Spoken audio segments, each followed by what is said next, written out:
Hello, and welcome to Listen Up. I'm Alex Coma. That's Joey Troncali. We're all blue today. It's going to be a great time. We're going to start off with the top 5 topics. We're going to start with Hokies football this week.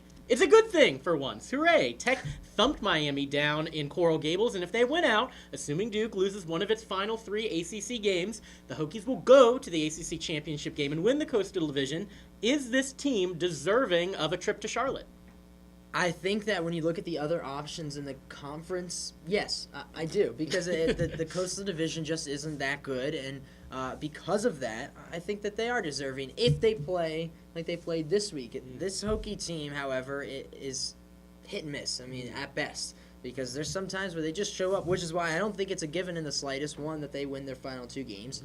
And 2, that Duke helps them out by losing, because Duke has proven to play very good football this year, and as much as we like to make fun of them in the past and poo-poo them or whatever, they've been good this year, and they beat Virginia Tech in Blacksburg, and that's no easy feat. So for me, though, the best team to give Florida State a run for their money, which we'll kind of talk about a little bit later, I think is this Virginia Tech team, just simply from the fact that they can play defense. And if there's anyone that can stop Florida State, it might be Virginia Tech. Yeah, I couldn't agree more. And really, when you talk about Duke and you talk about the other teams, I mean, currently Georgia Tech is at 5-2 at the top of the Coastal Division, about to play Clemson. Who knows how that might go? And really, when you talk about it, even though Duke did get that big win, and even though Duke has looked better, by no means I don't think anyone would say they deserve to represent the Coastal Division. They won that game in Blacksburg almost by default. Had Logan Thomas not thrown those 4 interceptions,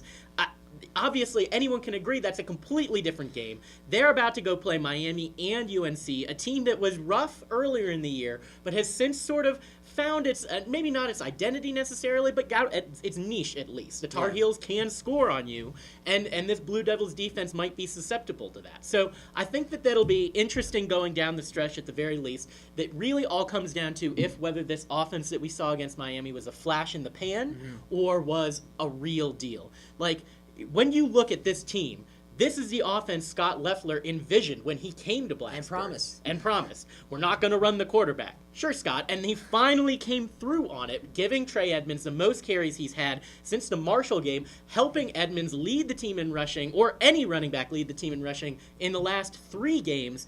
I think he made huge steps. The wide receivers blocking on the outside. The offensive line looking like they did against Alabama to start the season. I think Lawrence Gibson coming back to the starting lineup was a very promising sign. It was sort of by accident, the injury to Brent Benedict. But all of a sudden, they're run blocking. So I'm very encouraged by what I saw. The key will be whether it sticks. Maryland is without a lot of their best playmakers. UVA just can't stop losing. So you'd think that this Hokie team can win the next 2 pretty easily, but you also thought that they were going to win the past 2 games pretty easily. So who knows? No, I agree completely. I just think that the one thing that's interesting about the divisions and splitting it up that way is that you really keep these teams alive for a while. When you don't have a dominant team in the division. How is Georgia Tech alive right now? It's incredible. This Hokies team went on the road and embarrassed them, and then later got embarrassed by Duke. How do you explain that? Well, I don't think that Tech really, in theory, losing 2 games in a row, there's no point in which you should lose 2 games in a row to inferior opponents and still be able to win your conference championship, or I guess that's the case. Getting there is giving you the ability to win it. So for me, it's just when they lose to Duke, and Jack Tyler's first words out of his mouth are, "We still have all our goals in front of us." If you're not going to be in the national championship, which Virginia Tech never was, if you're not going to Pasadena or whatever, you have so much room for error still at the college level, and that to me is a bit of a flaw to the system, because clearly Clemson and Florida State should be rematching for the ACC championship game. Yeah, absolutely. And, I think that there's merit to seeing what the Hokies can do against Florida State. They didn't get to play in the regular season. It's very much a, unstoppable force, immovable object. I think that would be an interesting title game, but who out there wouldn't want to see Clemson and Florida State? Well, yeah, of course. You would definitely take that rematch over what Tech and Florida State could offer. Yeah. But if from the options, Oh, yeah. Unless you're I a super agree. Florida person.